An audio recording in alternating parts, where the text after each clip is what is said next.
Tottenham find themselves in their worst situation in the modern era. They've never been relegated from the Premier League, but the chances of it happening now are increasing as the game weeks go on. They see themselves in an intense battle with the teams around them, including West Ham, Nottingham Forest, to name just a few, with Tottenham in the form guide looking like probably the most likely team to get relegated this season. So today on the Sky Sports Spurs YouTube channel, we're going to be reacting to some of what the top pundits in the game have been saying about Tottenham Hotspur and seeing if they're right or wrong. But before we go any further, if you are new to the Sky Sports Spurs YouTube channel and you just discovered me right here, right now, then get down below, leave your likes, subscribe, hit the notification bell. We're on the road to 20,000 subs by the end of the season, and also hit the hype button and also leave your comments down below. Do you agree with what the likes of Simon Jordan, Jamie Carragher and Gary Neville had to say on Tottenham Hotspur? And you know me, guys who have been subscribed for a long time, I'm usually quite a positive, quite an optimistic Spurs fan, but this season has really, you know, I'm starting to feel changes going on, because there's nothing positive to say. There's not an ounce of positivity, whether it be on the board, whether it be on the managers that we've had, whether it be on the players. It's just an absolute dire situation. And as always, with these monumental stories, these huge stories, a lot of people have had a lot to say on them. But I'm going to, give my piece before I, react to what these experts have had to say. I think Tottenham are well in the relegation battle now. Last week and the week before, I said maybe Tottenham might be all right this season. They might be all right. I think they'll just about stay up. But having watched both West Ham this weekend and also Nottingham Forest, I think they're in better form than us. I think the only thing that keeps me positive about those two sides being a bit more in the thick of it is obviously we have a few more points than them at present, and their runs, or run-ins I should say, are a little bit trickier than ours. I think you can highlight a couple results in our fixtures list which we should be winning. Not will, but we should. The likes of Crystal Palace, you've got to highlight. Nottingham Forest, who we are fighting in this relegation battle with. And also Leeds. I feel like those are three games that are going to be massive and at home. And, even though we didn't see it against Arsenal, this is going to be a monumental game, for Spurs to really, get the points that they need to stay in the Premier League. As I say, since supporting Spurs, I've not known it to be this bad. I think this is one of the worst. We had threats of relegation when one day Ramos was replaced by Harry Redknapp, but that happened quite early on in the season. Obviously, we had last year, but there were three worse teams. That's not the case. There's probably two worse teams, but even Burnley and Wolves in the form guide are looking a lot better than us. But yeah, I think, who says Tottenham aren't too big to go down? Like, we've seen it. They've not put enough fight in. We've won 2 games at home all season, and we just haven't won a game in this calendar year. It's poor. It's really, really poor. But what we're going to do is start with one of our experts, 3 of them who have said some really cutting things about Tottenham Hotspur. And we'll start with Sky Sports' Gary Neville. But before we go any further, a large majority of you watching this right now, the stat will be on screen, are not subscribed to the Sky Sports Spurs YouTube channel. What are you doing? Get down below, subscribe, hit that notification bell as well. In the intro, I said we are on the road to 20,000 subscribers. We're closing in on about 12,000, but by the end of the season, I want to hit 20k. And you've got to join me, because it's the only thing we've got to keep optimistic about this season. But if you are enjoying the content, leave your likes as well, comments, and I will reply to you guys after this first hour. See you then. We've seen Tottenham 2 or 3 times here in the last couple of months, and they've been... they came back against Manchester City, but they were hopeless in the first half, weren't they? And they have got so many injuries. But I think when teams have so many injuries, you can look at it one of 2 ways. If they're freak injuries that just happen all at once, then you can maybe have some sympathy. But when you've got persistent and constant injuries in large numbers over 2 seasons, you've got to start to ask a bigger question. It's not unlucky anymore. You can't, the recruitment has got to be questioned. Are they resilient? Are they robust enough? The training programme's got to be questioned. What are they doing out on the training pitch? The grass The pitches have got to be questioned. Now, you can't believe that that's the case because these Deso pitches are everywhere. But, the medical department are going to start to get put under pressure. The sports science, we all talk about sports science and having massages and sports science. But these players are getting injured on a constant basis. So what is it? It's one of those 3-4 things that we're mentioning. But Tottenham not having their best players out on the pitch not only damaged Ange Postecoglou last season, it's damaged Thomas Frank this season. If they had Maddison out there, Kulishevsky out there, all the other players that they've got missing, Romero's obviously missing for a different reason today. I mean, there's that many of them missing. Bentancur's missing. There's 12 of them, isn't there? Or 11 of them. Yeah, Danso, Maddison, Udogie, Bergvall, Romero, as you Porro. said. Yeah, Kudus, Kulusevski, Porro, Odebear, Bentancur, Ben Davis. Yeah. And actually, as I mentioned in the commentary, the second goalkeeper's missing as well today. So, I mean, look, if Tottenham have those players available, then they're not going to be that easy to beat. They're going to be a far better team in every sense. But they're in trouble. Tottenham are in trouble. I mean, last season, they skirted with it a little bit, relegation. There was a little bit of a sort of, but they were always sort of clear of it, and they were managing the sort of Europa League games and just getting enough points, and you never really felt they were going to go down. This season, they've got some real work to do, and they better do it quickly, by the way, because I watched West Ham and I watched Nottingham Forest, and they've got something about them that you think they're going to pick up points. So it's not going to be a case that Tottenham can just sit there and think that this is just going to happen. They're going to have to work bloody hard to get out of this mess. And it's unthinkable. I mean, you're in this stadium. I've been to their training ground when I was a coach with England. We used to train there a lot, and you just can't think this amazing, great football club. But on the football side of it, they've under-delivered for a number of years. They've never found the right sort of what would be formula to get it right. And this is the second season on the trot that they're in this type of position. So it's not a fluke anymore. This is a pattern of what you are. And it would be the shock of the century, wouldn't it? I mean, it would be absolutely mind-blowing to think that they could disappear out of this league. But I don't think they will. No. I don't think they will. They've shown an attitude in this game today for 55, 60 minutes. And even to be fair, in the last half an hour, they were just beaten in the end by a better team. But they have shown a little bit of ruggedness in this game that you need and they will need. We've just got to make sure that if they're playing a team here that doesn't get the crowd up as much and doesn't get these players up as much, that they show that same ruggedness. Because it's easy to show it sometimes in a North London derby where you have to. You're almost forced to in a manager's first game.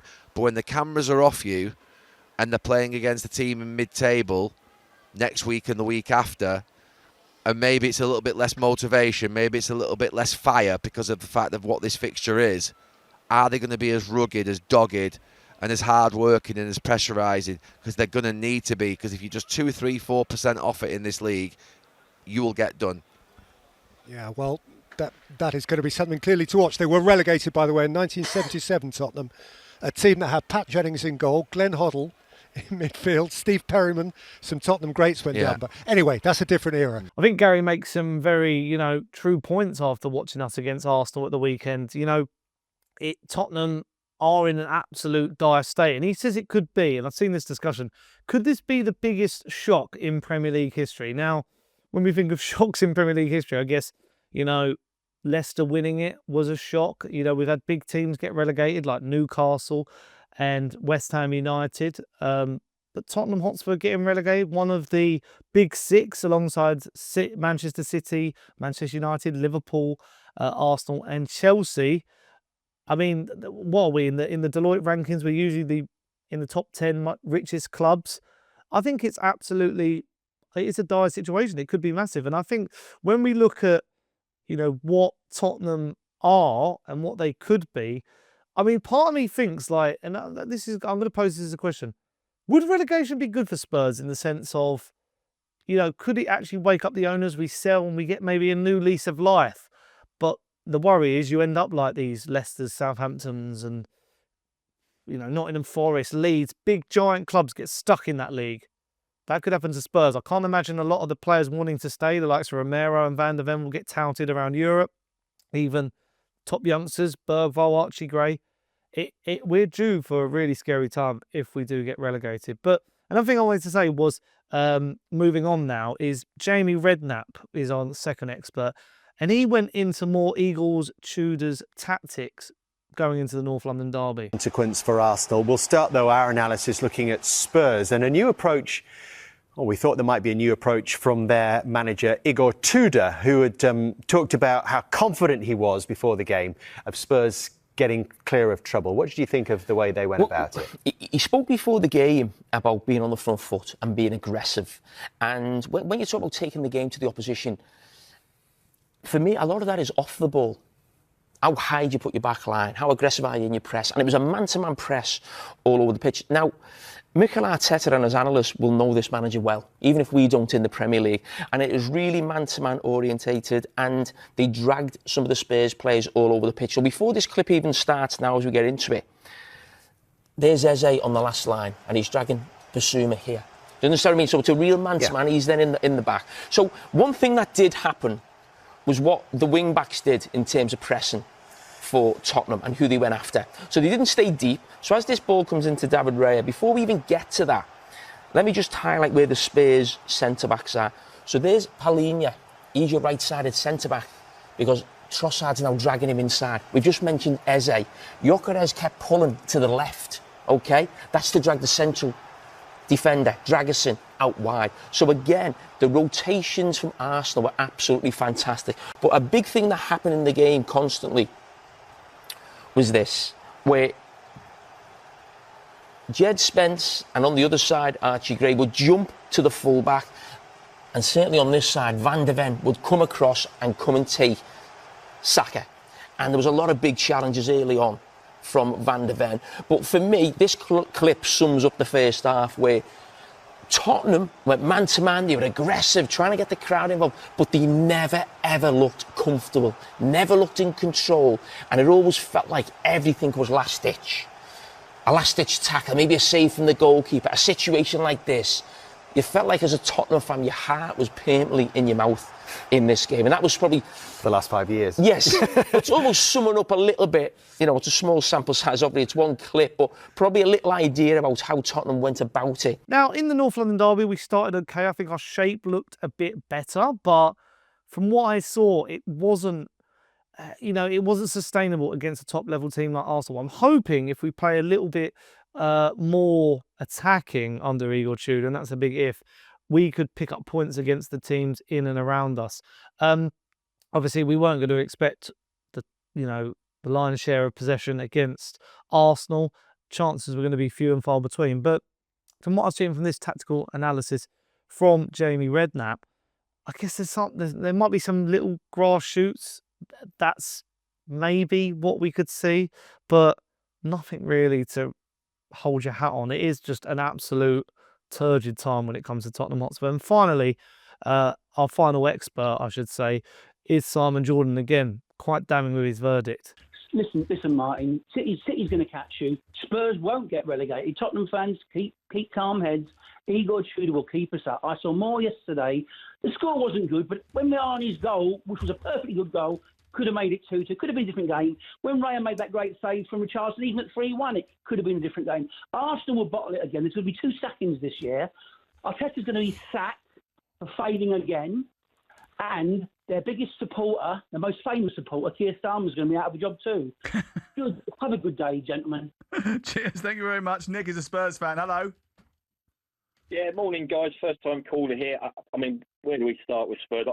I have to disagree with the last caller. I really do think this is an incredibly worrying situation now. I mean, yesterday I saw no fight from the players. We're second to loose balls. It's the same errors. Another goal from outside the box. And I just think at the moment, with the attitude of the players, if we go down into that bottom 3, they haven't got the guts to come out. You know, I mean, we've had 5 defeats in the last 9, 4 points this year since beating Palace. I just can't see the fight at the moment. Even Wolves are showing more fight. If we can't show fight against Arsenal in North London derby, then when are we going to show fight in these last 11 games? You'd be a little bit concerned, wouldn't you, that Macclesfield, Wrexham and Mansfield have beat more Premier League teams in 2026 than Tottenham Hotspur. 10 points from 14 Premier League home games. The atmosphere yesterday, absolutely terrific inside the stadium. But why is it such a problem at home? I don't know. The fans really gave it a go yesterday. That's the best atmosphere at the ground yesterday I heard for a long, long time. You know, no empty seats yesterday. But it could have been a different game at 2-2, but that's what happens when you're down the bottom of the league. These things go against you. You saw the push from Romero last year in the reverse fixture. The goal was given. This year it just goes against us, and these things happen. We have to pull our socks up. The players have to show better attitude. Van der Ven was shouted at by Tudor yesterday and just ignored him. And I do think actually some of these players, Van der Ven, his head's gone. He's out of this club already. But he needs to listen to the manager. There's just no respect for the management at the moment. Thank you very much. Appreciate that, Nick. What did you make of that? Because I noticed as well after the second goal, there was a lot of finger pointing returning to the Tottenham team. I didn't actually see that Van der Ven moment. I think he is actually the player I'd build the team on, actually. I don't want him out of the club. I think he's quite magnificent. But if you're Tottenham, you might not have a choice about that. He might want to go elsewhere. He might want to go elsewhere, and what you do is you stay in the Premier League so you can't lose him, and you start to build. Romero is the one they need to really look at, and you want to say, is he typical of the culture that you see at the football club? Is he really a role model? I mean, some of his shenanigans this season have cost them vital points, and he's not available for selection when you most need him. So I think that's something to consider. But the fans, they make it toxic. It's okay getting behind the team when it's Arsenal. What about everyone else? They're in real danger right now. It's interesting Stephen can satisfy himself that, Arteta will get sacked at the end of the season and Arsenal won't win anything. But his team, there's a real risk that Spurs could be playing in the Championship next season. And that is completely... So unthinkable. I mean, they've qualified for the latter stage of the Championship. Do you really think that could happen? They go away to Fulham. I don't think next. it will. They play Crystal Palace at home, then they go to Liverpool, and then they entertain Nottingham Forest before the international break. Those 4 key games. Do you really think that they might not pick anything up from those matches? Well, luckily for them, they play Wolverhampton Wanderers. They've got teams around them that they're going to be playing, and that probably is enough. Leeds United at home as well. I don't see too many games where they're going to win. They're picking up points in those matches against teams around them. Yeah, well, they're going to have to. Well, I think the yardstick for the new manager, what you're seeing now is what Tottenham Hotspur really is. By the way, it's the real ownership. This is the real ownership. This is what Levy's been blamed for, and what Levy's taken the rap for, and what Levy's taken the consequence for. Is the real ownership of Tottenham Hotspur, the Lewis family. What you're seeing is the real ownership of Tottenham Hotspur. And if you want to change the culture of the football club, change the real ownership, because the real ownership is Lewis and his gang. If you wanted to be successful in this league, and one of the comparisons that was probably a poor comparison with the Wenger situation, Wenger was never in a relegation battle, so he never had to worry about the reality of the fact he was prepared to acquiesce to the demands of the ownership that built a new stadium. Spurs are in a relegation battle, and the fact they bought nobody in January tells you where their ambition is. They bought, because that is a clear indication they needed some support. They needed a change of personnel in the dressing room, and they bought nobody. That tells you what the ownership model is and what it isn't. But when you look again at to answer your question about where Spurs get relegated, if they lose to Fulham and Palace, they are in real mortal danger. Okay, well, look, it's going to be a massive couple of weeks in terms of Tottenham Hotspur and for West Ham United as well, whose next 5 fixtures include games against Manchester City, Aston Villa and Liverpool. And the one benefit, I suppose, that they have got, Tottenham, is that West Ham have only got 25 points and they've got 29.